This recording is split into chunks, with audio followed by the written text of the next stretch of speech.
कि एक RPF ਦਾ ਜਵਾਨ ਆ, ਉਹਨੇ ਆਪਣੇ ਆਟੋਮੈਟਿਕ ਹਥਿਆਰ ਦੇ ਨਾਲ ਤਾਬੜਤੋੜ ਗੋਲੀਆਂ ਚਲਾਈਆਂ ਕਿ ਜਿਹਦੇ ਵਿੱਚ ਇੱਕ ਉਹਦਾ ਸਾਥੀ ASI ਮਾਰਿਆ ਗਿਆ, ਨਾਲ 3 ਯਾਤਰੀ ਵੀ ਮਾਰੇ ਗਏ।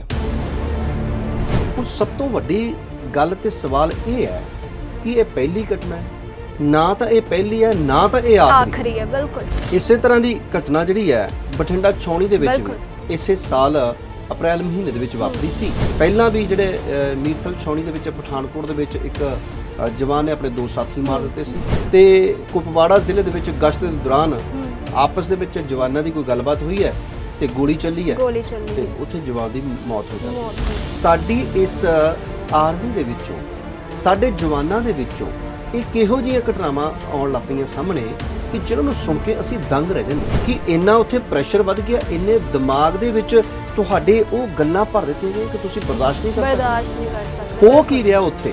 ਸਰਕਾਰ ਨੂੰ, ਸਾਡੀ ਮਿਨਿਸਟਰੀ ਨੂੰ, ਸਮੁੱਚੇ ਡਿਫੈਂਸ ਮੰਤਰਾਲੇ ਨੂੰ ਇਹ ਸੋਚਣਾ ਪੈਣਾ ਕਿ ਸਾਡੇ ਜਵਾਨਾਂ ਦੇ ਵਿੱਚ ਲਗਾਤਾਰ ਕਿਉਂ ਆ ਰਿਹਾ ਮਾਹੌਲ, ਉਹ ਸਾਜ਼ਗਾਰ ਕਿਉਂ ਨਹੀਂ ਰਹਿ ਗਿਆ, ਕਿਤੇ ਸਾਡਾ ਉਹ ਮਾਹੌਲ ਖਰਾਬ ਤਾਂ ਨਹੀਂ ਹੋ ਗਿਆ। चिंता का विषय है, सोचना पेगा, विचारना पेगा। लड़कियां जिहड़ियां ने भारत दे विचों लगातार ही लापता होईयां ने। हुण राज सभा दे विच भी ਇਹ ਜਿਹੜੀ रिपोर्ट है वो पेश की गई है। ਇਹ लापता हो गईयां ਜਾਂ गायब कर ਦਿੱਤੀਆਂ ਨੇ। ਹਿਊਮਨ ਟ੍ਰੈਫਿਕਿੰਗ ਇਹ ਮੁੱਦਾ ਜਿਹੜਾ ਬੜਾ ਵੱਡਾ ਹੈ। ਉਹਨਾਂ ਨੇ ਇੱਕ ਰਿਪੋਰਟ ਪੇਸ਼ ਕੀਤੀ ਹੈ ਕਿ ਸਮੁੱਚੇ ਭਾਰਤ ਵਿੱਚ 2019 ਤੋਂ ਲੈ ਕੇ 2021 ਤੱਕ 13,13,000 ਕੁੜੀਆਂ ਜਿਹੜੀਆਂ ਗਾਇਬ ਹੁਣ ਤੁਸੀਂ ਇਹ ਹਿਸਾਬ ਕਿਤਾਬ ਲਾ ਲਿਓ ਕਿ ਕਿੰਨੀਆਂ ਕੁੜੀਆਂ ਜਿਹੜੀਆਂ ਉਹ ਗਾਇਬ ਹੋ ਗਈਆਂ। ਮੱਧ ਪ੍ਰਦੇਸ਼ ਦਾ ਨੰਬਰ 1 ਹੈ। ਇਹ ਵੀ ਹੋ ਸਕਦਾ ਹੈ ਕਿ ਉਹਨਾਂ ਨੂੰ ਲਿਜਾ ਕੇ ਕਿਤੇ ਅਰਬ ਕੰਟਰੀਆਂ ਦੇ ਵਿੱਚ ਵੇਚ ਦਿੱਤਾ ਜਾਂਦਾ ਹੋਵੇ, ਉੱਥੇ ਅਰਬਾਂ ਦੀ ਗੁਲਾਮੀ ਕਰਦੀਆਂ ਹੋਣ। ਇਹ ਤੁਹਾਡਾ ਆਪਣਾ ਮਸਲਾ ਆ, ਇਸ ਮਸਲੇ ਨੂੰ ਗੰਭੀਰਤਾ ਦੇ ਨਾਲ ਲਓ। ਇਹਨਾਂ ਕੁੜੀਆਂ ਨੂੰ ਲੱਭਣ ਦੀ ਜਿਨ੍ਹਾਂ ਨੇ ਕੋਸ਼ਿਸ਼ ਨਹੀਂ ਕੀਤੀ ਉਹਨਾਂ ਦੀ ਵੀ ਕਲਾਸ ਲਗਾਓ। ਜਿਨ੍ਹਾਂ ਸੰਬੰਧਿਤ ਥਾਣਿਆਂ ਦੇ ਵਿੱਚ ਉਹ ਰਿਪੋਰਟਾਂ ਆਈਆਂ, ਇਹ ਤਾਂ ਸਿਰਫ ਉਹ ਅੰਕੜਾ ਹੈ ਨਾ ਕਿ ਜਿਹੜਾ ਰਿਕਾਰਡ ਹੋ ਗਿਆ, ਜਿਹੜਾ ਰਿਕਾਰਡ ਨਹੀਂ ਹੋਇਆ ਹਾਲੇ ਉਹ ਕਿੱਡੇ ਵੱਡੇ ਅੰਕੜੇ ਹੋਣਗੇ। ਤੇ ਦਿਲ ਦਹਿਲਾਉਣ ਵਾਲੀ, ਡਰਾਉਣ ਵਾਲੀ ਇੱਕ ਰਿਪੋਰਟ ਆ। ਤੇ ਇਹ ਸਰਵੇ ਜਿਹੜੀ ਹੈ ਸਾਲ 2021 ਦੇ ਵਿੱਚ ਹੁੰਦਾ ਹੈ, ਜਿਸ ਤੋਂ ਬਾਅਦ ਇਹ ਸਾਰੀਆਂ ਗੱਲਾਂ ਸਾਹਮਣੇ ਆਉਂਦੀਆਂ ਨੇ, ਪਰ ਕੋਈ ਵੀ ਜਿਹੜੀ ਕਾਰਵਾਈ ਹੈ ਉਹ ਨਹੀਂ ਕੀਤੀ ਜਾਂਦੀ। ਸਰਵੇ ਕਰਨ ਦਾ ਫਿਰ ਫਾਇਦਾ ਕੀ ਹੋਇਆ? ਮਨੁੱਖੀ ਜੋ ਸਮਗਲਿੰਗ ਹੋ ਰਹੀ ਹੈ ਇਹਦਾ ਬਹੁਤ ਵੱਡਾ ਨੈਟਵਰਕ ਹੈ। ਉਹ ਇਸ ਨੈਟਵਰਕ ਨੂੰ ਸਰਕਾਰ ਦੇ ਨਾਲ, ਜੋ ਸਰਕਾਰ ਦੇ ਵਿੱਚ ਕੁਝ ਕੁ ਲੋਕ ਜੁੜੇ ਹੁੰਦੇ ਨੇ, ਉਹਨਾਂ ਦੀ ਮਦਦ ਤੋਂ ਬਿਨਾਂ ਚਲਾਉਣਾ ਬੜਾ ਮੁਸ਼ਕਿਲ ਹੈ। ਸਰਕਾਰ ਵੀ ਇਨਵੋਲਵ ਹੋਊਗੀ, ਨਾਲ ਦੀ ਨਾਲ ਜਿਹੜਾ ਪੁਲਿਸ ਪ੍ਰਸ਼ਾਸਨ ਹੈ ਉਹ ਵੀ ਇਨਵੋਲਵ ਹੋਊਗਾ, ਔਰ ਜਿਹੜੇ ਗੈਰ ਸਮਾਜਿਕ ਤੱਤ ਨੇ ਉਹ ਵੀ ਨਾਲ ਇਨਵੋਲਵਮੈਂਟ ਹੋਣਗੀ ਉਹਨਾਂ ਦੀ। ਤਾਂ ਹੀ ਕਰਕੇ ਇਹ ਵੱਡਾ ਜਿਹੜਾ ਇੱਕ ਰੈਕਡ ਚੱਲਦਾ ਹੈ, ਇਸ ਨੂੰ ਤੋੜਨ ਦੀ ਜ਼ਰੂਰਤ ਹੈ। ਨਹੀਂ ਤਾਂ ਇਸੇ ਤਰ੍ਹਾਂ ਹੀ ਰਿਪੋਰਟਾਂ ਪੇਸ਼ ਕਰੀ ਜਾਓ, ਬਸ ਅੱਖਾਂ ਮੀਟ ਕੇ ਬੈਠੇ ਰਹੋ।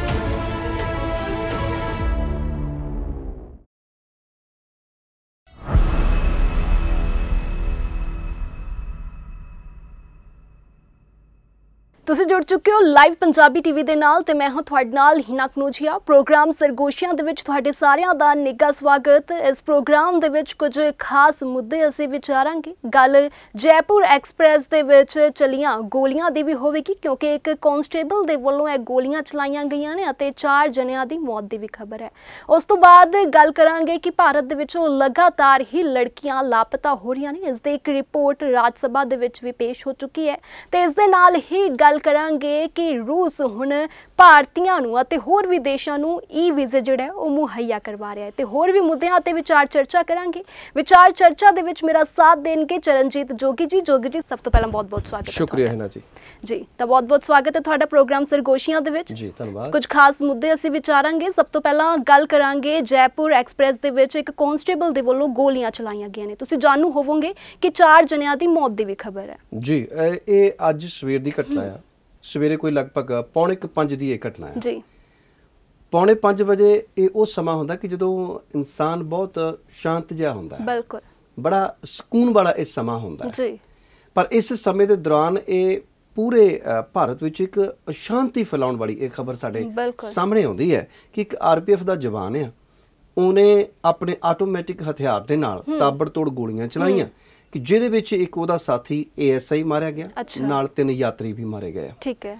ਔਰ 4 ਲੋਕੀ ਜਿਹੜੇ ਆ ਉਹ ਥਾਂ ਮਰ ਗਏ ਆ। ਹੁਣ ਸਭ ਤੋਂ ਵੱਡੀ ਗੱਲ ਤੇ ਸਵਾਲ ਇਹ ਹੈ ਕਿ ਇਹ ਪਹਿਲੀ ਘਟਨਾ ਹੈ, ਨਾ ਤਾਂ ਇਹ ਪਹਿਲੀ ਹੈ ਨਾ ਤਾਂ ਇਹ ਆਖਰੀ ਹੈ। ਬਿਲਕੁਲ ਇਸੇ ਤਰ੍ਹਾਂ ਦੀ ਘਟਨਾ ਜਿਹੜੀ ਹੈ, ਜੇਕਰ ਅਸੀਂ ਆਰਮੀ ਵਾਲਿਆਂ ਦੀ ਲਈਏ ਤੇ ਬਠਿੰਡਾ ਛਾਉਣੀ ਦੇ ਵਿੱਚ ਵੀ ਇਸੇ ਸਾਲ ਅਪ੍ਰੈਲ ਮਹੀਨੇ ਦੇ ਵਿੱਚ ਵਾਪਰੀ ਸੀ ਕਿ ਉੱਥੇ ਵੀ ਇੱਕ ਜਵਾਨ ਨੇ ਆਪਣੇ 4 ਸਾਥੀ ਮਾਰਤੇ ਸੀ।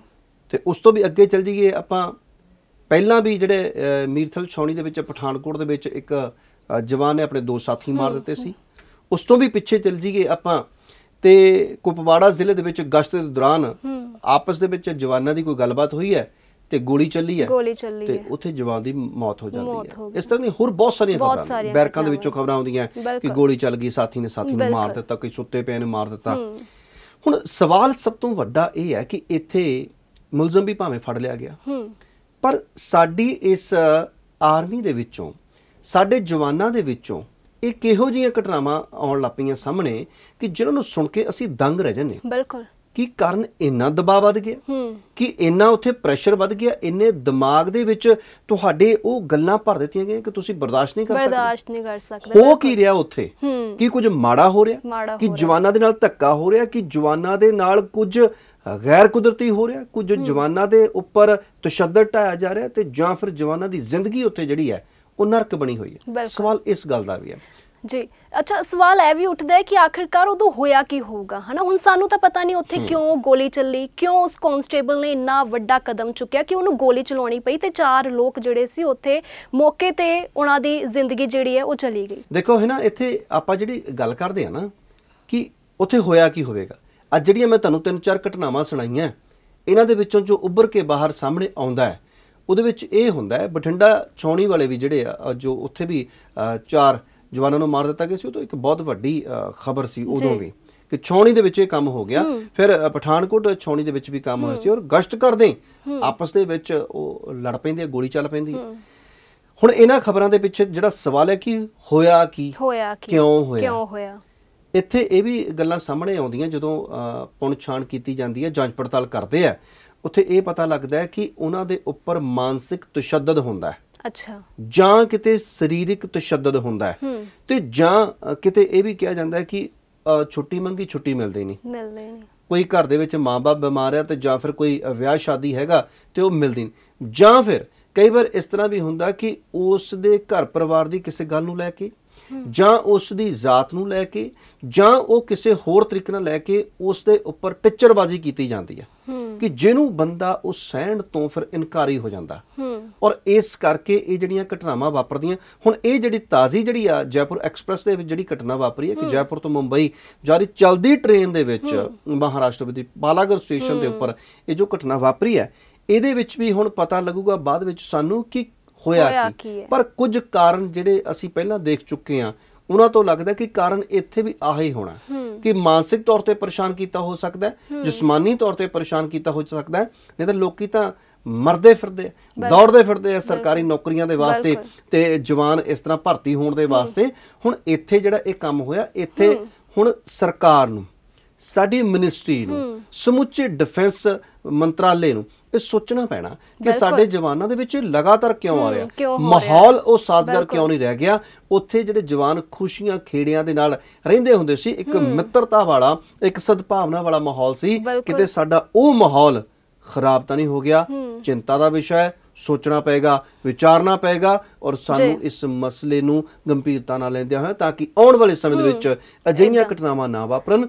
ਸਾਨੂੰ ਆਪਣੀ ਆਰਮੀ ਦਾ ਵਾਤਾਵਰਨ, ਉੱਥੇ ਮਾਹੌਲ ਜਿਹੜਾ ਉਹ ਸੁਧਾਰਨਾ ਪਊਗਾ। ਬਿਲਕੁਲ, ਤੁਸੀਂ ਕਿਹਾ ਕਿ ਮਾਹੌਲ ਜਿਹੜਾ ਉਹ ਸੁਧਾਰਨਾ ਪਵੇਗਾ ਤੇ ਤੁਹਾਨੂੰ ਕੀ ਲੱਗਦਾ ਹੈ ਕਿ ਕਿਵੇਂ ਰੋਕਿਆ ਜਾ ਸਕਦਾ ਹੈ? ਸਿਰਫ ਮਾਹੌਲ ਸੁਧਾਰਨ ਦੇ ਨਾਲ ਇਹ ਚੀਜ਼ਾਂ ਜਿਹੜੀਆਂ ਨੇ ਉਹ ਰੁਕ ਜਾਣਗੀਆਂ?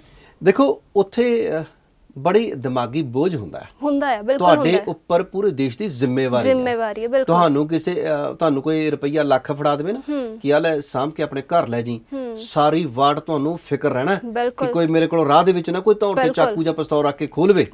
ਤੇ ਉਹਨਾਂ ਦੇ ਕੋਲ ਵੀ ਇੱਕ ਬਹੁਤ ਵੱਡੀ ਜ਼ਿੰਮੇਵਾਰੀ ਹੁੰਦੀ ਹੈ ਦੇਸ਼ ਦੀ ਸੁਰੱਖਿਆ ਦੀ ਜਾਂ ਅੰਦਰੂਨੀ ਸੁਰੱਖਿਆ ਦੀ।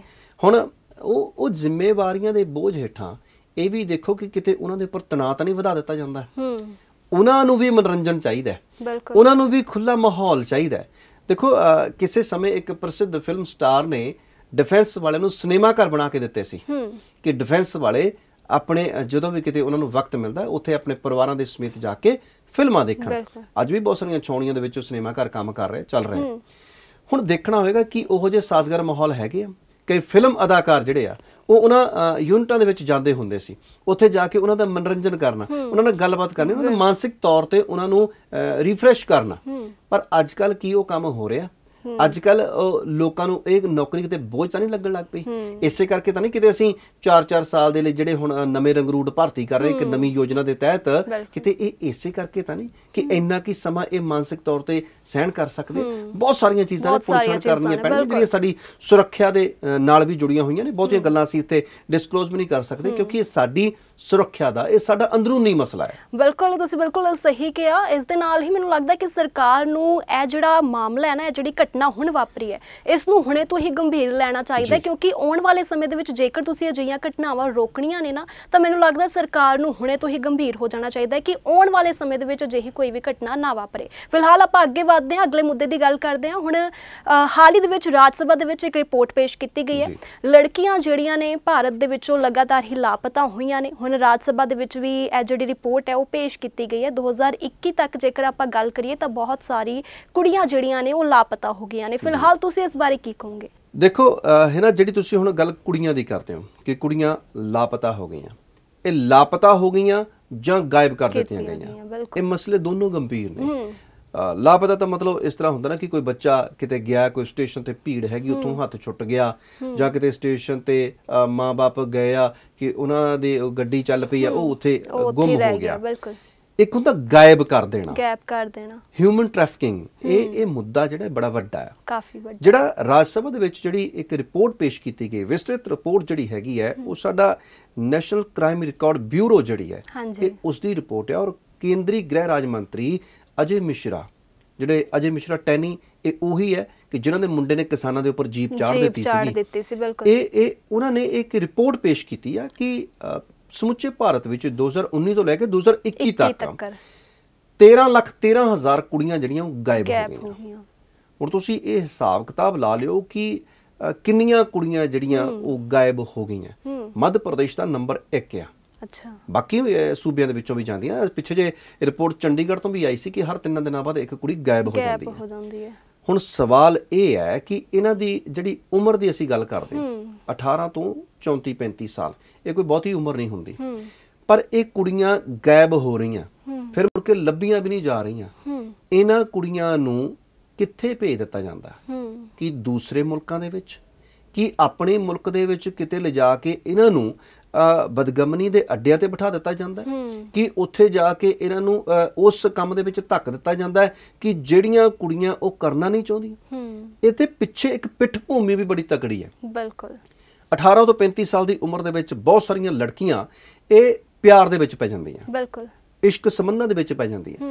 ਜਦੋਂ ਇਹਨਾਂ ਦੇ ਵਿੱਚ ਪੈ ਜਾਂਦੀਆਂ ਤੇ ਉਹਨਾਂ ਦੇ ਪ੍ਰੇਮੀ ਜਿਹੜੇ ਹੁੰਦੇ ਆ ਉਹ ਉਹਨਾਂ ਨੂੰ ਲੈ ਕੇ ਘਰੋਂ ਦੌੜਦੇ ਆ। ਜਦੋਂ ਘਰੋਂ ਦੌੜਦੇ ਆ ਤੇ ਉਸ ਤੋਂ ਬਾਅਦ ਥੋੜੇ ਦਿਨਾਂ ਬਾਅਦ ਇਹ ਪਿਆਰ ਦਾ ਭੂਤ ਉਤਰ ਜਾਂਦਾ ਹੈ। ਪਿਆਰ ਦਾ ਭੂਤ ਜਦੋਂ ਉਤਰ ਗਿਆ ਤੇ ਫਿਰ ਹੁਣ ਕੁੜੀ ਦੀ ਜ਼ਿੰਮੇਵਾਰੀ ਪੈ ਗਈ, ਬੰਦਾ ਕੋਈ ਕੰਮ ਨਹੀਂ ਕਰਦਾ। ਜਦੋਂ ਕੰਮ ਨਹੀਂ ਕਰਦਾ ਫਿਰ ਉਹਨੂੰ ਉਸੇ ਕੁੜੀ ਨੂੰ, ਇਹ ਸੱਚਾਈ ਹੈ, ਉਸੇ ਕੁੜੀ ਨੂੰ ਕਿਸੇ ਕੋਠੇ ਤੇ ਵੇਚ ਕੇ ਆਪ ਆਪਣੇ ਘਰ ਜਾ ਵੜਦਾ ਹੈ ਤੇ ਕੁੜੀ ਵਿਚਾਰੀ ਕੋਠੇ ਤੇ ਸਾਰੀ ਉਮਰ ਨਾ ਆਉਣ ਜੋਗੀ ਤੇ ਨਾ ਉੱਥੇ ਰਹਿ ਕੇ ਜ਼ਿੰਦਗੀ ਬਤੀਤ ਕਰਨ ਵਾਲੀ। ਸੋ ਇਹ ਇੱਕ ਬਹੁਤ ਵੱਡਾ ਘਿਨਾਉਣਾ ਸੱਚ ਹੈ। ਤੇ ਸਾਡੀਆਂ ਕੁੜੀਆਂ ਨੂੰ ਇਹ ਵੀ ਹੋ ਸਕਦਾ ਹੈ ਕਿ ਉਹਨਾਂ ਨੂੰ ਲਿਜਾ ਕੇ ਕਿਤੇ ਅਰਬ ਕੰਟਰੀਆਂ ਦੇ ਵਿੱਚ ਵੇਚ ਦਿੱਤਾ ਜਾਂਦਾ ਹੋਵੇ, ਉੱਥੇ ਅਰਬਾਂ ਦੀ ਗੁਲਾਮੀ ਕਰਦੀਆਂ ਹੋਣ ਉਹ। ਸੋ ਇਹ ਸਾਰੇ ਇੱਕ ਵੱਡਾ ਮਸਲਾ। ਔਰ ਜੇ ਮਿਸ਼ਰਾ ਜੀ ਨੇ ਇਹ ਰਿਪੋਰਟ ਪੇਸ਼ ਕੀਤੀ ਹੈ ਤੇ ਇਸ ਰਿਪੋਰਟ ਤੋਂ ਉਹਨਾਂ ਨੂੰ ਵੀ ਸੁਚੇਤ ਹੋ ਜਾਣਾ ਚਾਹੀਦਾ ਹੈ ਕਿ ਤੁਹਾਡਾ ਆਪਣਾ ਮਸਲਾ ਆ, ਇਸ ਮਸਲੇ ਨੂੰ ਗੰਭੀਰਤਾ ਦੇ ਨਾਲ ਲਓ। ਇਹਨਾਂ ਕੁੜੀਆਂ ਨੂੰ ਲੱਭਣ ਦੀ ਜਿਨ੍ਹਾਂ ਨੇ ਕੋਸ਼ਿਸ਼ ਨਹੀਂ ਕੀਤੀ ਉਹਨਾਂ ਦੀ ਵੀ ਕਲਾਸ ਲਗਾਓ। ਜਿਨ੍ਹਾਂ ਸੰਬੰਧਿਤ ਥਾਣਿਆਂ ਦੇ ਵਿੱਚ ਉਹ ਰਿਪੋਰਟਾਂ ਆਈਆਂ, ਇਹ ਤਾਂ ਸਿਰਫ ਉਹ ਅੰਕੜਾ ਹੈ ਨਾ ਕਿ ਜਿਹੜਾ ਰਿਕਾਰਡ ਹੋ ਗਿਆ, ਜਿਹੜਾ ਰਿਕਾਰਡ ਨਹੀਂ ਹੋਇਆ ਹਾਲੇ ਉਹ ਕਿੱਡੇ ਵੱਡੇ ਅੰਕੜੇ ਹੋਣਗੇ। ਇਹ ਦਿਲ ਦਹਿਲਾਉਣ ਵਾਲੀ, ਡਰਾਉਣ ਵਾਲੀ ਇੱਕ ਰਿਪੋਰਟ ਆ। ਔਰ ਇਸ ਰਿਪੋਰਟ ਤੋਂ ਸਾਨੂੰ ਸਮਝ ਜਾਣਾ ਚਾਹੀਦਾ ਹੈ ਔਰ ਕੁੜੀਆਂ ਨੂੰ ਵੀ ਖਾਸ ਤੌਰ ਤੇ ਸਬਕ ਲੈਣਾ ਚਾਹੀਦਾ ਹੈ ਕਿ ਅਸੀਂ ਜਿਹੜੀਆਂ ਪਿਆਰ ਦੇ ਵਿੱਚ ਪੈ ਕੇ ਐਵੇਂ ਖਾਮਖਾ ਮੁੰਡਿਆਂ ਦੇ ਮਗਰ ਤੁਰ ਪੈਂਦੀਆਂ, ਤੁਹਾਡਾ ਫਿਊਚਰ ਕੀ ਹੋਊਗਾ, ਇਹਨੂੰ ਵੀ ਸੋਚ ਵਿਚਾਰ ਕਰਨੀ ਚਾਹੀਦੀ। ਤਾਂ ਬਿਲਕੁਲ ਜੋਗੀ ਜੀ, ਇੱਕ ਗੱਲ ਮੈਂ ਵੀ ਕਹਿਣਾ ਚਾਹੁੰਦੀ ਹਾਂ ਇੱਥੇ ਕਿ 2021 ਦੇ ਵਿੱਚ, ਸਾਲ 2021 ਦੇ ਵਿੱਚ ਇੱਕ ਸਰਵੇ ਹੁੰਦਾ ਕਿਉਂਕਿ ਉਦੋਂ ਵੀ ਬੱਚੇ ਜਿਹੜੇ ਸਨ, ਲੜਕੀਆਂ ਜਿਹੜੀਆਂ ਸੀ ਉਹ ਲਗਾਤਾਰ ਹੀ ਲਾਪਤਾ ਹੋ ਰਹੀਆਂ ਸੀ, ਜਿਸ ਤੋਂ ਬਾਅਦ ਇਹ ਸਰਵੇ ਕਰਨਾ ਪੈਂਦਾ ਕਿ ਆਖਿਰਕਾਰ ਕਾਰਨ ਕੀ ਹੈ, ਹਨਾ।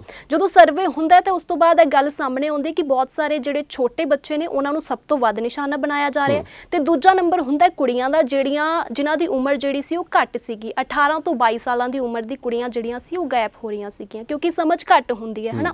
ਤਾਂ ਦੂਜੀ ਗੱਲ ਇਹ ਹੈ ਕਿ ਸਰਵੇ ਦੇ ਵਿੱਚ ਇਹ ਵੀ ਗੱਲ ਸਾਹਮਣੇ ਆਈ ਸੀ ਕਿ ਬਹੁਤ ਸਾਰੇ ਬੱਚੇ ਜਿਹੜੇ ਨੇ ਅੱਜ ਕੱਲ੍ਹ ਮਾਨਸਿਕ ਤੌਰ ਤੇ ਬਹੁਤ ਜ਼ਿਆਦਾ ਕਮਜ਼ੋਰ ਨੇ।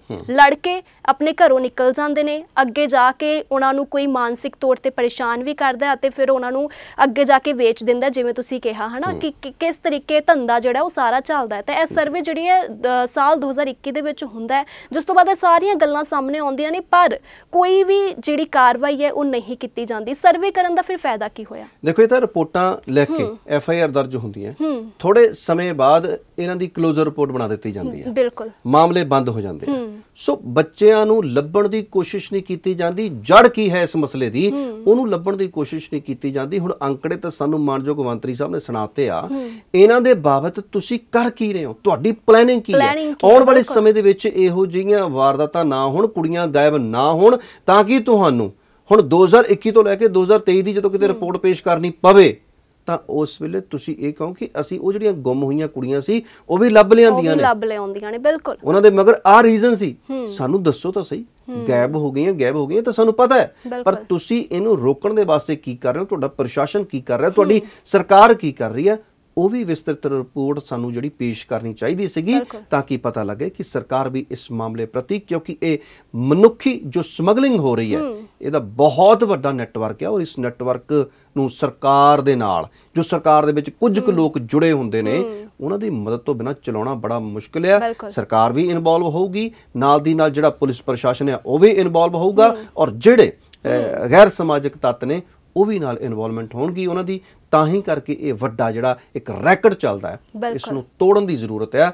ਨਹੀਂ ਤਾਂ ਇਸੇ ਤਰ੍ਹਾਂ ਹੀ ਰਿਪੋਰਟਾਂ ਪੇਸ਼ ਕਰੀ ਜਾਓ, ਬਸ ਅੱਖਾਂ ਮੀਟ ਕੇ ਬੈਠੇ ਰਹੋ। ਬਿਲਕੁਲ, ਤੁਸੀਂ ਬਿਲਕੁਲ ਸਹੀ ਕਿਹਾ। ਪੁਲਿਸ ਪ੍ਰਸ਼ਾਸਨ ਦੇ ਸਰਕਾਰਾਂ ਦੀਆਂ ਮਿਲੀ ਭੁਗਤ ਦੇ ਨਾਲ ਇੰਨੇ ਵੱਡੇ ਵੱਡੇ ਧੰਦੇ ਚੱਲ ਰਹੇ ਨੇ, ਤੇ ਮੈਨੂੰ ਲੱਗਦਾ ਹੈ ਕਿ ਇਹਨਾਂ ਨੂੰ ਰੋਕਣ ਦੇ ਲਈ ਜਿਹੜੇ ਪੁਰਾਣੇ ਸਮੇਂ ਦੇ ਵਿੱਚ ਲੜਕੀਆਂ ਹੁਣ ਤੱਕ ਗੈਪ ਹੋਈਆਂ ਨੇ, ਉਹਨਾਂ ਨੂੰ ਲੱਭਣ ਦੀ ਜਿਹੜੀ ਕੋਸ਼ਿਸ਼ ਉਹ ਵੀ ਕੀਤੀ ਜਾਵੇ। ਸਿਰਫ ਲੜਕੀਆਂ ਹੀ ਨਹੀਂ, ਜਿਹੜੇ ਹੋਰ ਵੀ ਬੱਚੇ ਲਾਪਤਾ ਹੋਏ ਨੇ ਉਹਨਾਂ ਨੂੰ ਵੀ ਲੱਭਣ ਦੀ ਕੋਸ਼ਿਸ਼ ਕੀਤੀ ਜਾਵੇ, ਤਾਂ ਜੋ ਪਤਾ ਚੱਲ ਸਕੇ ਆਖਿਰਕਾਰ ਹੱਥ ਕਿਹਦਾ ਇਸ ਦੇ ਪਿੱਛੇ ਹਨਾ। ਤਾਂ ਹੁਣ ਆਪਾਂ ਗੱਲ ਕਰਦੇ ਹਾਂ ਰੂਸ ਦੀ। ਰੂਸ ਹੁਣ ਭਾਰਤੀਆਂ ਨੂੰ ਈ-ਵੀਜ਼ਾ ਜਿਹੜਾ ਉਹ ਮੁਹੱਈਆ ਕਰਵਾਏਗਾ ਜੀ। ਇਹ ਚੰਗੀ ਗੱਲ ਹੋ ਗਈ ਹੈ ਕਿ ਹੁਣ ਰੂਸ ਜਿਹੜਾ ਉਹ ਈ-ਵੀਜ਼ਾ ਦੇਣ ਦੇ ਲਈ ਤਿਆਰ ਆ, ਔਰ ਕੱਲ ਤੋਂ ਸਾਰੇ ਲੋਕ ਜਿਹੜੇ ਆ ਉਹ ਈ-ਵੀਜ਼ਾ ਦੇ ਲਈ ਅਪਲਾਈ ਕਰ ਸਕਦੇ। 4 ਦਿਨ ਦਾ ਇਹ ਪ੍ਰੋਸੈਸ ਹੋਣਾ, $40 ਦੀ ਜਿਹੜੀ ਉਹ ਫੀਸ ਹੋਏਗੀ, ਔਰ ਉੱਥੇ ਜਾ ਕੇ 2 ਮਹੀਨੇ ਦਾ ਤੁਹਾਨੂੰ ਵੀਜ਼ਾ ਮਿਲਣਾ, ਔਰ 2 ਮਹੀਨੇ ਦੇ ਵਿੱਚ ਤੁਹਾਨੂੰ ਜਿਹੜੀ ਐਂਟਰੀ ਹੈ ਉਹ ਸਿਰਫ 15-16 ਦਿਨ ਦੀ ਮਿਲਣੀ ਹੈ, ਔਰ ਉਹਦੇ ਵਿੱਚ ਤੁਹਾਨੂੰ ਵਾਪਸ ਆਉਣਾ ਪਏਗਾ। ਔਰ ਜਿਹੜੀਆਂ ਕੁਝ ਕੁ ਦੇਸ਼ ਐਸੇ ਵੀ ਹੈਗੇ ਜਿਨ੍ਹਾਂ ਦੇ ਵਾਸਤੇ 6 ਮਹੀਨੇ ਦੀ ਵਿਵਸਥਾ ਹੈ। ਇਹ ਇਕੱਲੇ ਆਪਾਂ ਭਾਰਤ ਨਹੀਂ ਕਿ ਆਪਾਂ ਭਾਰਤੀ ਕੱਛਾਂ ਵਜਾਉਂਦੇ ਫਿਰੀਏ, ਇਹ ਸਾਡੇ ਸਮੇਤ 52 ਦੇਸ਼ ਐਸੇ ਨੇ ਕਿ ਜਿਨ੍ਹਾਂ ਨੂੰ ਉਹਨਾਂ ਨੇ ਇਹ ਕਹਿਤਾ ਕਿ ਤੁਸੀਂ ਈ-ਵੀਜ਼ਾ ਅਪਲਾਈ ਕਰ ਸਕਦੇ ਹੋ। ਹੁਣ ਸਭ ਤੋਂ ਵੱਡੀ ਗੱਲ ਹੈ ਕਿ ਈ-ਵੀਜ਼ਾ ਅਪਲਾਈ ਕਰਨ ਦੇ ਵਾਸਤੇ ਉਹਨਾਂ ਦੀਆਂ ਵੈਬਸਾਈਟਸ ਜਿਹੜੀਆਂ ਹੋਣਗੀਆਂ ਹੁਣ ਉਹ ਬਹੁਤ ਬਿਜ਼ੀ ਹੋ ਜਾਣਗੀਆਂ, ਔਰ ਕਿਉਂਕਿ ਸਾਡੇ ਲੋਕਾਂ ਨੂੰ ਤਾਂ ਇੱਕ ਮੌਕਾ ਚਾਹੀਦਾ ਹੁੰਦਾ ਕਿ ਕਿਸੇ ਵੀ ਦੇਸ਼ ਦੇ ਵਿੱਚ ਸਾਨੂੰ ਸੱਦੋ ਸਹੀ, ਅਸੀਂ ਧੜਾ ਧੜ ਜਾਵਾਂਗੇ। ਖੈਰ, ਇਹ ਉਹਨਾਂ ਨੇ ਹੁਣ ਕੀਤਾ ਕਿਉਂ? ਇਹ ਵੀ ਇੱਕ ਸਵਾਲ ਹੈ ਕਿ ਹੁਣ ਕਿਉਂ ਕੀਤਾ, ਇਸ ਮੌਕੇ ਤੇ ਕਿਉਂ ਕੀਤਾ? ਕਿਉਂਕਿ ਦੇਖੋ, ਉਹਨਾਂ ਦੀ ਜਿਹੜੀ ਜੰਗ ਚੱਲ ਰਹੀ ਹੈ ਯੂਕਰੇਨ ਦੇ ਨਾਲ, ਇਸ ਯੂਕਰੇਨ ਦੀ ਜੰਗ ਦੇ ਵਿੱਚ ਰੂਸ ਭਾਵੇਂ ਉਹਦਾ ਹੱਥ ਉੱਪਰ ਹੋਵੇ ਯੂਕਰੇਨ ਦੇ ਨਾਲੋਂ, ਪਰ ਫਿਰ ਵੀ ਰੂਸ ਦਾ ਆਪਣਾ ਜੋ ਆਰਥਿਕ ਤੌਰ ਤੇ ਨੁਕਸਾਨ ਹੋਇਆ ਉਹ ਬਿਆਨ ਨਹੀਂ ਕੀਤਾ ਜਾ ਸਕਦਾ। ਰੂਸ ਅੰਦਰੋਂ ਅੰਦਰੀ ਬੁਰੀ ਤਰ੍ਹਾਂ ਦੇ ਨਾਲ ਟੁੱਟ ਗਿਆ। ਜਦੋਂ ਅਮਰੀਕਾ ਨੇ ਲਦੇਨ ਨੂੰ ਮਾਰਨਾ ਸੀ ਤਾਂ ਲਦੇਨ ਨੂੰ ਜਿਹੜੇ ਪਹਾੜਾਂ ਦੀ ਗੁਫਾ ਦੇ ਵਿੱਚ ਉਹ ਲੁਕਿਆ ਹੋਇਆ ਸੀ, ਜਦੋਂ ਉਸ ਪਹਾੜ ਨੂੰ ਚੀਰਨ ਦੇ ਵਾਸਤੇ ਉਹ ਬੰਬ ਸੁੱਟਦੇ ਸੀ ਤਾਂ 50 ਲੱਖ ਦਾ ਇੱਕ ਬੰਬ ਸੀ। ਤੇ ਏਡੇ ਵੱਡੇ ਪੱਧਰ ਤੇ ਹੁਣ ਜਿਹੜਾ ਖਰਚਾ ਹੋਇਆ, ਜੰਗ ਹੋਈ ਆ, ਅਰਬਾਂ ਖਰਬਾਂ ਦਾ ਨੁਕਸਾਨ ਤਾਂ ਰੂਸ ਦਾ ਵੀ ਹੋਇਆ, ਜਿਹੜੇ ਉਹਨਾਂ ਦੇ ਵੀ ਬੰਬ ਗੋਲੇ ਚੱਲੇ ਆ, ਜੋ ਉੱਥੇ ਆਰਮੀ ਲੱਗੀ ਆ, ਜੋ ਗੋਲੀਆਂ ਚੱਲੀਆਂ, ਸਾਰਾ ਅਸਲੇ ਦਾ ਖਰਚਾ ਜਿਹੜਾ ਹੈਗਾ ਉਹ ਸਾਰੇ ਦਾ ਸਾਰਾ ਖਰਚਾ ਉਹਨਾਂ ਦਾ ਲੱਕ ਤੋੜ ਗਿਆ। ਹੁਣ ਉਹਦੇ ਵਾਸਤੇ ਹੁਣ ਕਹਿੰਦੇ ਕਿ ਹੁਣ ਪੈਸਾ ਇਕੱਠਾ ਕਰ ਲਈਏ ਕਿਸੇ ਤਰੀਕੇ ਦੇ ਨਾਲ।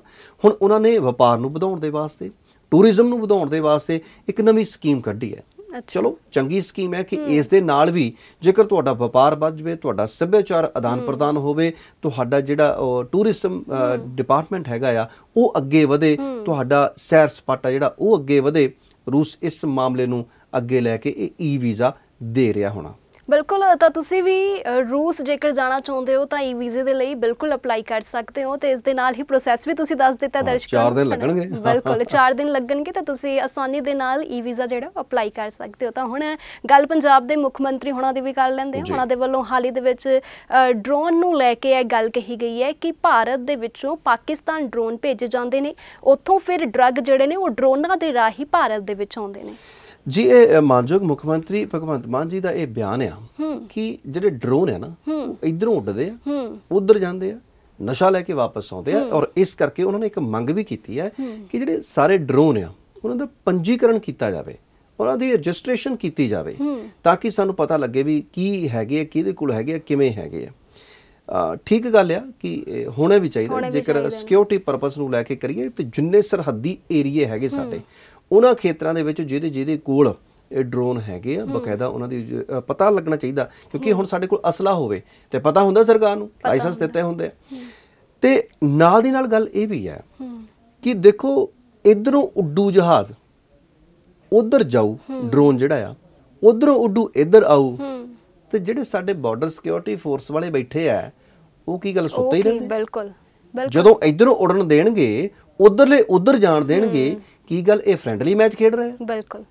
ਇਹ ਬਿਆਨ ਦੇਣ ਤੋਂ ਪਹਿਲਾਂ ਮਾਨਯੋਗ ਮੁੱਖ ਮੰਤਰੀ ਸਾਹਿਬ ਨੂੰ ਇਹ ਵੀ ਸੋਚਣਾ ਚਾਹੀਦਾ ਸੀ ਕਿ ਸਾਡੇ ਉੱਥੇ BSF ਦੇ ਜਵਾਨ ਲੱਗੇ ਹੋਏ ਆ, ਉੱਥੇ ਦੂਰ ਦੂਰ ਤੱਕ ਤਾਂ ਲੋਕਾਂ ਨੂੰ ਬਾਰਡਰ ਤੇ ਜਾਣ ਨਹੀਂ ਦਿੰਦੇ। ਹਾਂ, ਕਈ ਥਾਂ ਐਸੀਆਂ ਵੀ ਹੈਗੀਆਂ ਸਰਹੱਦਾਂ ਕਿ ਜਿੱਥੇ ਗਸ਼ਤ ਪੈਦਲ ਕਰਨੀ ਪੈਂਦੀ ਆ, ਉੱਥੋਂ ਉਹ ਕਰ ਵੀ ਸਕਦੇ ਆ, ਪਰ ਫਿਰ ਵੀ ਜੇਕਰ ਦੇਖਿਆ ਜਾਵੇ ਤੇ ਐਡੀ ਜਿਹੜੀ ਗੱਲ ਹੈ ਇਹਨੂੰ ਨੱਪਣਾ ਕਿਵੇਂ ਆ, ਜ਼ਿੰਮੇਵਾਰੀ ਕਿਹਦੀ ਬਣਦੀ ਹੈ? ਕਿਤੇ ਇਹਨਾਂ ਬਿਆਨਾਂ ਦੇ ਕਰਕੇ ਹੀ ਜਿਹੜਾ ਸੈਂਟਰ ਦੇ ਵਿੱਚ ਗ੍ਰਹਿ ਮੰਤਰਾਲਾ ਬੈਠਾ ਹੈ ਉਹ ਇਹ ਤਾਂ ਨਹੀਂ ਕਹਿੰਦਾ ਕਿ 80-80 ਕਿਲੋਮੀਟਰ ਤੱਕ ਹੁਣ ਅਸੀਂ ਸਾਂਭਾਂਗੇ। ਜੇਕਰ ਸਾਡੇ ਬਿਆਨ ਇਦਾਂ ਦੇ ਹੋਣਗੇ ਤਾਂ 80-80 ਕਿਲੋਮੀਟਰ ਤੱਕ ਉਹਨਾਂ ਨੇ ਤਾਂ ਹੁਣ ਹੈੱਡਕੁਆਟਰ ਵੀ ਬਣਾ ਲਿਆ ਅੰਮ੍ਰਿਤਸਰ ਦੇ ਵਿੱਚ। ਹੁਣ ਅੰਮ੍ਰਿਤਸਰ ਦੇ ਵਿੱਚ ਜੇਕਰ ਹੈੱਡਕੁਆਟਰ ਬਣਾ ਲਿਆ, ਇਹਦਾ ਮਤਲਬ ਸਾਰੇ ਦਾ ਸਾਰਾ ਕੰਮ ਜਿਹੜਾ ਹੁਣ ਸੈਂਟਰ ਸੰਭੂਗਾ। ਹੁਣ ਫਿਰ ਸੈਂਟਰ ਨਹੀਂ ਉੱਡਣ ਦਿੰਦਾ ਤੁਹਾਡੇ ਡਰੋਨ, ਹੁਣ ਸੈਂਟਰ ਹੀ ਰੋਕੂਗਾ, ਕਿਉਂਕਿ ਅਸੀਂ ਤਾਂ ਅਸਫਲ ਹੋ ਗਏ। ਇਸ ਬਿਆਨ ਤੋਂ ਤਾਂ ਦੇਖੋ ਇਹ ਹੈ ਵੀ ਹਾਂ ਪਾਕਿਸਤਾਨ ਵੱਲੋਂ ਆਉਂਦੇ ਆ ਡਰੋਨ, ਆਉਂਦੇ ਨੇ, ਬਿਲਕੁਲ ਆਉਂਦੇ ਨੇ, ਠੀਕ ਹੈ ਨਾ। ਉਹ ਸਾਡੇ ਜਵਾਨਾਂ ਨੇ ਡਿੱਗੇ ਵੀ ਹੈ, ਸਾਡੇ ਜਵਾਨਾਂ ਨੇ ਫੜੇ ਵੀ ਹੈ। ਅਸੀਂ ਆਪਣੇ BSF ਦੇ ਜਵਾਨਾਂ ਦੇ ਉੱਪਰ ਪੂਰਾ ਸਾਨੂੰ ਮਾਣ ਆ। ਹਰ ਦੂਜੇ ਦਿਨ ਹੀ ਖਬਰ ਆਈ ਹੁੰਦੀ ਹੈ। ਹਾਂ, ਹੁਣ ਸਭ ਤੋਂ ਵੱਡੀ ਗੱਲ ਹੈ ਕਿ ਇਹ ਤਾਂ ਡਰੋਨਾਂ ਵਾਲੀ ਗੱਲ ਹੋ ਗਈ। ਹੁਣ ਕੱਲ ਹੀ ਮਾਛੀਵਾੜੇ ਦੀ ਖਬਰ ਆ, 2 ਨੌਜਵਾਨ ਭਰ ਜਵਾਨੀ ਦੇ ਵਿੱਚ ਇਸ ਜਹਾਨੋਂ ਇਸ ਨਸ਼ੇ ਦੇ ਦੈਂਤ ਨੇ ਖਾ ਲਿਆ। ਇੱਕ ਨੌਜਵਾਨ ਦੀ ਲਾਸ਼ ਮਿਲਦੀ ਆ ਕਬਰਾਂ ਦੇ ਵਿੱਚੋਂ, ਮੁੱਦੇ ਮੂੰਹ ਡਿੱਗਿਆ ਹੋਇਆ ਹੈ। ਜਦੋਂ ਉਹਨੂੰ ਚੱਕ ਕੇ ਸਿੱਧਾ ਕਰਦੇ ਆ, ਮੂੰਹ ਉਹਦਾ ਵਿੰਗਾ ਹੋਇਆ ਹੁੰਦਾ ਹੈ, ਨਾੜ ਦੇ ਵਿੱਚ ਟੀਕਾ ਲੱਗਾ ਹੋਇਆ ਹੁੰਦਾ, ਉਹ ਵੀਡੀਓ ਦੇਖੀ ਨਹੀਂ ਜਾਂਦੀ। ਬਿਲਕੁਲ। ਔਰ ਦੂਸਰਾ ਮੁੰਡਾ ਜਿਹੜਾ ਉਹ ਵੀ ਇਦਾਂ ਹੀ। ਹੁਣ ਕਹਿਣ ਦਾ ਮਤਲਬ ਇਹ ਹੈ ਕਿ ਸਾਡੀਆਂ ਜਿਹੜੀਆਂ ਘਰ ਘਰ ਦੇ ਵਿੱਚ ਇਹ ਲਾਸ਼ਾਂ ਆਉਂਦੀਆਂ ਨੌਜਵਾਨਾਂ ਦੀਆਂ, ਇਹਦੇ ਵਾਸਤੇ ਪ੍ਰਬੰਧ ਕਰੋ। ਇਹਦੇ ਵਾਸਤੇ ਤੁਸੀਂ ਵਾਅਦਾ ਕੀਤਾ ਹੈ ਲੋਕਾਂ ਦੇ ਨਾਲ, ਤੁਸੀਂ ਕਿਹਾ ਹੋਇਆ ਕਿ ਨਸ਼ਾ ਅਸੀਂ ਖਤਮ ਕਰਾਂਗੇ। ਕਿਸੇ ਨੇ ਤਾਂ ਗੁਟਕਾ ਸਾਹਿਬ ਤੇ ਹੱਥ ਰੱਖ ਕੇ ਸਹੁੰ ਖਾਲੀ, ਬਾਅਦ ਵਿੱਚ ਮੁੱਕਰ ਗਿਆ।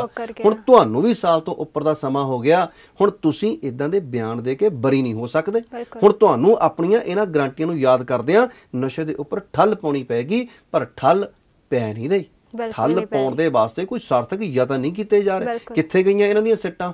ਕਿੱਥੇ ਗਏ ਇਹਨਾਂ ਦੇ ਉਹ ਅਧਿਕਾਰੀ ਜਿਹੜੇ ਕਹਿੰਦੇ ਸੀ ਨਸ਼ਾ ਰੋਕਾਂਗੇ? ਕਿੱਥੇ ਗਿਆ ਇਹਨਾਂ ਦਾ ਸਾਰਾ ਤੰਤਰ ਜਿਹੜੇ ਕਹਿੰਦੇ ਸੀ, ਬਹੁਤ ਗੱਲਾਂ ਕਰਦੇ ਸੀ ਬਾਹਾਂ ਉਲਾਰ ਕੇ ਖਤਮ ਕਰ ਦਿਆਂਗੇ? ਹੁਣ ਕਰ ਦਿਓ, ਹੱਥ ਜੋੜ ਕੇ ਬੇਨਤੀ ਹੈ ਸਾਡੀ, ਹੁਣ ਕਰ ਦਿਓ, ਤਾਂ ਕਿ ਨੌਜਵਾਨ ਜਿਹੜੇ ਆ ਦਿਨ ਬ ਦਿਨ ਸਾਡੇ ਪੰਜਾਬ ਦੇ ਵਿੱਚੋਂ ਮੁੱਕਦੇ ਜਾ ਰਹੇ ਆ। ਜਾਂ ਤਾਂ ਸਾਨੂੰ ਚੰਦਰੀ ਬਲੈਤ ਖਾ ਗਈ ਤੇ ਜਾਂ ਸਮੈਕ ਖਾ ਗਈ। ਪਰ ਸਰਕਾਰ ਨੂੰ ਚਾਹੀਦਾ ਹੈ ਕਿ ਇਹ ਜਿਹੜੇ ਡਰੱਗਸ ਵਿਕ ਰਹੇ ਨੇ ਸ਼ਰੇਆਮ, ਹਨਾ, ਖਤਮ ਕਰਨ ਦੀਆਂ ਗੱਲਾਂ ਤਾਂ ਕਰ ਰਹੇ ਨੇ, ਪਰ ਉਹਨਾਂ ਨੂੰ ਪ੍ਰੋਪਰ ਪਲੈਨਿੰਗ ਕਰਨੀ ਚਾਹੀਦੀ ਹੈ। ਕਿਵੇਂ ਹਨਾ, ਹੌਲੀ ਹੌਲੀ ਚਲੋ ਹੁੰਦਾ ਆ ਸਭ ਕੁਝ, ਇੱਕਦਮ ਤਾਂ ਨਹੀਂ ਹੋ ਜਾਂਦਾ। ਉਹਨਾਂ ਨੇ ਕਿਹਾ ਸਾਨੂੰ ਸਮਾਂ ਦਿਓ, ਅਸੀਂ ਜ਼ਰੂਰ ਕਰਕੇ ਦਿਖਾਵਾਂਗੇ, ਪਰ ਹੁਣ ਕਿਉਂ ਨਹੀਂ ਕਰ ਰਹੇ? ਕਿਉਂ ਪਲੈਨਿੰਗ ਨਹੀਂ ਕਰ ਰਹੇ ਕਿ ਅਸੀਂ ਕਿਵੇਂ ਪੰਜਾਬ ਦੇ ਪਿੰਡਾਂ ਦੇ ਵਿੱਚੋਂ, ਸ਼ਹਿਰਾਂ ਦੇ ਵਿੱਚੋਂ ਨਸ਼ਾ ਜਿਹੜਾ ਉਹ ਖਤਮ ਕਰੀਏ? ਕਿਉਂਕਿ ਮੈਨੂੰ ਲੱਗਦਾ ਕਿ ਆਮ ਹੀ ਵਿਕਦਾ ਤੇ ਕੋਈ ਫੜਦਾ ਵੀ ਨਹੀਂ ਤੇ ਕੋਈ ਕਾਰਵਾਈ ਵੀ ਨਹੀਂ ਹੁੰਦੀ। ਦੇਖੋ ਪਿੱਛੇ ਜੇ ਮੀਟਿੰਗ ਸੀ ਗ੍ਰਹਿ ਮੰਤਰੀਆਂ ਦੀ, ਸਾਰੇ ਜਿਹੜੇ ਮੀਟਿੰਗਾਂ ਹੁੰਦੀਆਂ ਹੀ ਰਹਿੰਦੀਆਂ। ਹਾਂ, ਜਿਹੜੇ ਸੈਂਟਰ ਵਾਲੇ ਗ੍ਰਹਿ ਮੰਤਰੀ ਅਮਿਤ ਸ਼ਾਹ ਜੀ ਉਹਨਾਂ ਨੇ ਸੱਦੀ ਸੀ ਮੀਟਿੰਗ, ਸਾਰੇ ਗ੍ਰਹਿ ਮੰਤਰੀ ਉੱਥੇ ਪਹੁੰਚੇ। ਉਹਦੇ ਵਿੱਚ ਸਾਡੇ ਮੁੱਖ ਮੰਤਰੀ ਸਾਹਿਬ, ਕਿਉਂਕਿ ਉਹਨਾਂ ਦੇ ਕੋਲ ਗ੍ਰਹਿ ਮੰਤਰਾਲਾ ਹੈ, ਉਹ ਵੀ ਗਏ ਸੀ। ਉਹਨਾਂ ਨੇ ਕਿਹਾ ਕਿ ਅਸੀਂ ਇੰਨੇ ਹਜ਼ਾਰ ਗ੍ਰਿਫਤਾਰੀਆਂ ਕਰ ਲਈਆਂ, ਅਸੀਂ ਇੰਨਾ ਨਸ਼ਾ ਫੜ ਲਿਆ, ਠੀਕ ਆ, ਇੰਨਾ ਫੜ ਲਿਆ। ਇਹ ਤਾਂ ਉਹ ਆ ਜਿਹੜਾ ਸਾਹਮਣੇ ਆ ਗਿਆ, ਜਿਹੜਾ ਚੋਰ ਦਰਵਾਜ਼ਿਆਂ ਰਾਹੀਂ ਪਹੁੰਚ ਗਿਆ, ਉਹ ਕਿੱਥੇ ਹੈ? ਬਿਲਕੁਲ। ਜੇਕਰ ਤੁਸੀਂ ਹਿਸਾਬ ਲਾ ਲਓ ਕਿ ਟਨਾਂ ਦੇ ਹਿਸਾਬ ਦੇ ਨਾਲ ਆ ਰਿਹਾ, ਜੇਕਰ ਉਹ ਗੁਜਰਾਤ ਦੀ ਬੰਦਰਗਾਹ ਤੋਂ ਫੜਿਆ ਗਿਆ, ਉਹਦਾ ਮਸਲਾ ਕਿੱਥੇ ਆ? ਕਿੱਧਰ ਗਿਆ? ਕਿਉਂ ਉਹ ਕਿੱਥੇ ਜਾਣਾ ਸੀਗਾ? ਹੁਣ ਚੋਰਾਂ ਨੇ ਰਾਹ ਬਦਲ ਲਿਆ, ਹੁਣ ਨਸ਼ਾ ਜਿਹੜਾ ਹੋਰ ਪਾਸਿਆਂ ਥਾਣੀ ਆਉਣਾ ਸ਼ੁਰੂ ਹੋ ਗਿਆ। ਹੁਣ ਸਾਨੂੰ ਇਹ ਡਰੋਨਾ ਵਾਲਿਆਂ ਦੇ ਮਾਮਲੇ ਦੇ ਵਿੱਚੋਂ ਬਾਹਰ ਨਿਕਲ ਕੇ ਹੁਣ ਤੇ ਬਾਜ਼ ਅੱਖ ਰੱਖਣੀ ਪਏਗੀ, ਪੈਣੀ ਨਜ਼ਰ ਰੱਖਣੀ ਪਏਗੀ ਇਹਨਾਂ ਸਮਗਲਰਾਂ ਦੇ ਉੱਪਰ ਵੀ। ਇਹ ਜਿਹੜੇ ਨਾਲ ਮਿਲ ਕੇ ਇੱਕ ਆਲਾ ਅਧਿਕਾਰੀ ਹੈ ਪੁਲਿਸ ਦੇ, ਉਹ ਕਿਆ ਕਰਦੇ ਸੀ, ਉਹ ਕਹਿੰਦੇ ਸੀ ਇੱਕ ਨਾ ਚੰਡਾਲ ਚੌਂਕੜੀ ਇਕੱਠੀ ਹੋਈ ਹੈ, ਇਹਨਾਂ ਦੀਆਂ ਜੱਫੀਆਂ ਪਈਆਂ ਹੋਈਆਂ ਆਪਸ ਦੇ ਵਿੱਚ, ਨਸ਼ਾ ਵੇਚਣ ਵਾਲੇ, ਪੁਲਿਸ, ਰਾਜਨੇਤਾ, ਠੀਕ ਹੈ, ਤੇ ਅੱਗੇ ਜਿਹੜੇ ਨਿੱਕੇ ਨਿੱਕੇ ਸਪਲਾਇਰ ਆ, ਇਹਨਾਂ ਦੀਆਂ ਜੱਫੀਆਂ ਪਈਆਂ ਹੋਈਆਂ। ਜਦ ਤੱਕ ਇਹਨਾਂ ਦੀ ਜੱਫੀ ਨਹੀਂ ਨਾ ਟੁੱਟਦੀ ਤਦ ਤੱਕ ਨਸ਼ਾ ਵਿਕਣਾ ਬੰਦ ਨਹੀਂ ਹੋਣਾ, ਤੇ ਨਾ ਇਹ ਜੱਫੀ ਟੁੱਟੇ ਤੇ ਨਾ ਸਾਡੀਆਂ ਮਾਵਾਂ ਦਾ ਰੋਣ ਮੁੱਕੇ। ਬਿਲਕੁਲ, ਤੁਸੀਂ ਬਿਲਕੁਲ ਸਹੀ ਕਿਹਾ। ਮੈਨੂੰ ਲੱਗਦਾ ਹੈ ਕਿ ਹੁਣ ਸਰਕਾਰ ਨੂੰ ਗੰਭੀਰ ਹੋ ਜਾਣਾ ਚਾਹੀਦਾ ਹੈ। ਬਹੁਤ ਜ਼ਿਆਦਾ ਸਮਾਂ ਹੋ ਚੁੱਕਿਆ ਹੈ ਪੰਜਾਬ ਦੇ ਵਿੱਚ ਆਏ ਨੂੰ, ਸਰਕਾਰ ਬਣੀ ਨੂੰ, ਤੇ ਹੁਣ ਮੈਨੂੰ ਲੱਗਦਾ ਹੈ ਕਿ ਇਸ ਮਸਲੇ ਨੂੰ, ਹੋਰ ਮੁੱਦਿਆਂ ਨੂੰ ਛੱਡ ਕੇ ਇਸ ਮਸਲੇ ਨੂੰ ਗੰਭੀਰ ਲੈਣਾ ਚਾਹੀਦਾ ਤੇ ਪੰਜਾਬ ਦੇ ਵਿੱਚੋਂ ਨਸ਼ਾ ਕਿਵੇਂ ਖਤਮ ਕਰਨਾ ਹੈ ਇਸ ਦੇ ਉੱਤੇ ਚਰਚਾ ਜਿਹੜੀ ਹੈ ਉਹਨਾਂ ਨੂੰ ਕਰਨੀ ਚਾਹੀਦੀ ਹੈ। ਹੋਰ ਮੁੱਦਿਆਂ ਨਾਲੋਂ ਜਿਹੜੀ ਹੈ ਸਿਆਸਤ ਹੋ ਰਹੀ ਹੈ ਉਹਨੂੰ ਛੱਡ ਕੇ ਇਸ ਮੁੱਦੇ ਤੇ ਸਾਰੀ, ਮੈਨੂੰ ਲੱਗਦਾ ਸਿਰਫ ਸਰਕਾਰ ਹੀ ਨਹੀਂ, ਹੋਰ ਵੀ ਜਿਹੜੇ ਲੀਡਰਸ ਨੇ ਉਹਨਾਂ ਨੂੰ ਵੀ ਇਸ ਦੇ ਉੱਤੇ ਚਰਚਾ ਜਿਹੜੀ ਉਹ ਕਰਨੀ ਚਾਹੀਦੀ ਹੈ।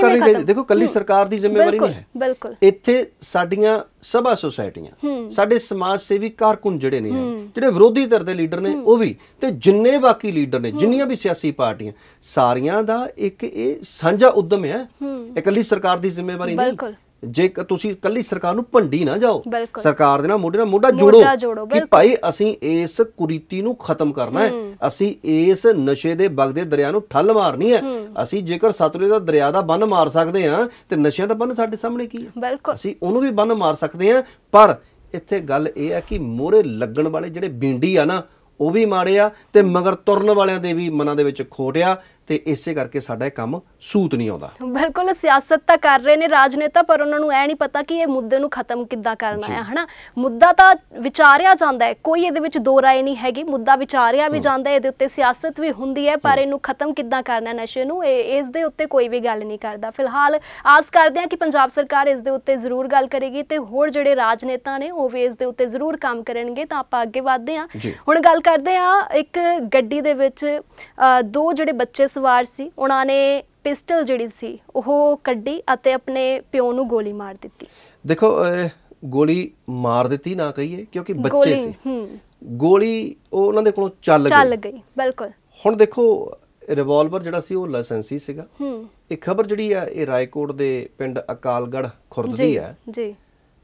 ਕਾਰ ਦੇ ਵਿੱਚ ਜਾ ਰਹੇ ਆ ਬੱਚੇ, ਮਗਰ ਰਿਵਾਲਵਰ ਦੇ ਨਾਲ ਖੇਡਣ ਲੱਗ ਪਏ, ਔਰ ਖੇਡਦਿਆਂ ਦੇ ਕੋਲ ਟ੍ਰਿਗਰ ਦੱਬਿਆ ਗਿਆ ਤੇ ਗੋਲੀ ਬਾਪ ਦੇ ਪਿੱਛੋਂ ਦੀ ਪਿੱਠ ਤੋਂ ਲੱਗ ਕੇ ਅੱਗੇ ਜਾ ਕੇ ਧੁੰਨੀ ਤੇ ਰੁਕ ਜਾਂਦੀ ਆ। ਅੱਛਾ, ਹੁਣ ਵੱਡੀ ਗੱਲ ਇਹ ਹੈ ਕਿ ਕਸੂਰ ਕਿਹਦਾ ਹੈ, ਕਿ ਬੱਚਿਆਂ ਦਾ ਕਿ ਜਾਂ ਫਿਰ ਜਿਹਦੀ ਰਿਵਾਲਵਰ ਆ।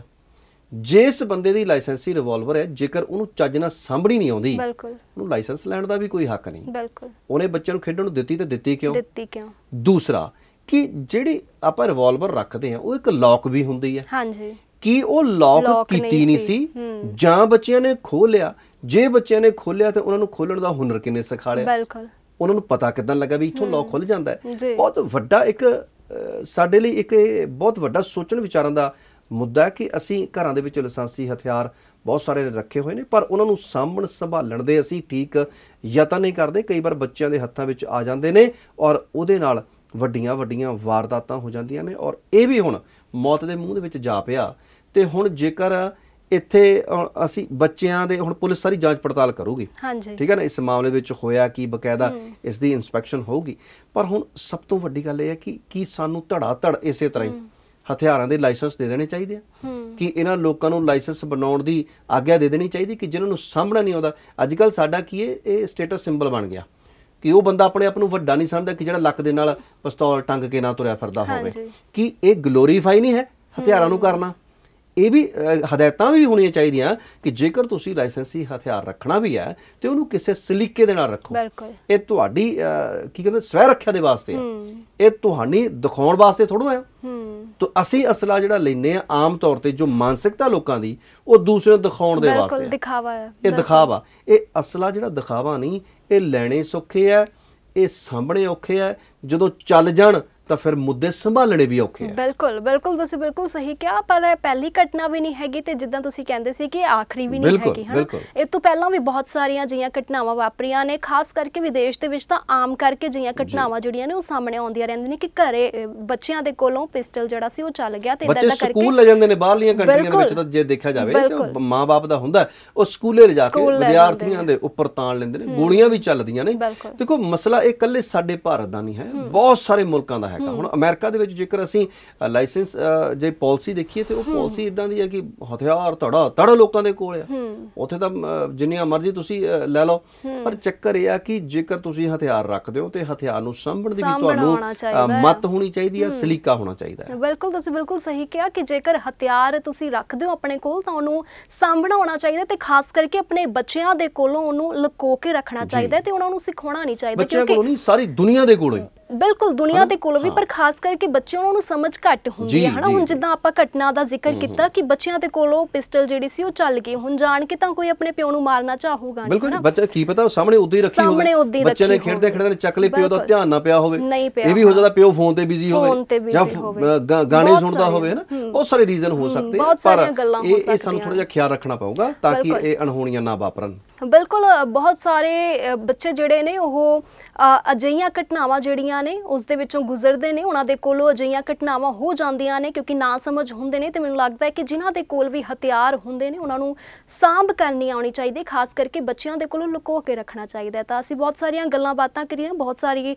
ਮੁੱਦੇ ਅਸੀਂ ਵਿਚਾਰੇ ਨੇ ਪ੍ਰੋਗਰਾਮ ਸਰਗੋਸ਼ੀਆਂ ਦੇ ਵਿੱਚ। ਬਹੁਤ ਬਹੁਤ ਧੰਨਵਾਦ ਤੁਹਾਡਾ। ਸ਼ੁਕਰੀਆ ਹਨਾ ਜੀ। ਤਾਂ ਪ੍ਰੋਗਰਾਮ ਸਰਗੋਸ਼ੀਆਂ ਨੂੰ ਅਸੀਂ ਇੱਥੇ ਹੀ ਸਮਾਪਤ ਕਰਦੇ ਹਾਂ। ਕੁਝ ਖਾਸ ਮੁੱਦੇ ਲੈ ਕੇ ਮੁੜ ਤੁਹਾਡੇ ਮੁਖਾਤਿਬ ਹੋਵਾਂਗੇ। ਫਿਲਹਾਲ ਦੇ ਲਈ ਮੈਨੂੰ ਦਿਓ ਇਜਾਜ਼ਤ ਤੇ ਤੁਸੀਂ ਬਣੇ ਰਹੋ ਲਾਈਵ ਪੰਜਾਬੀ ਟੀਵੀ ਦੇ ਨਾਲ।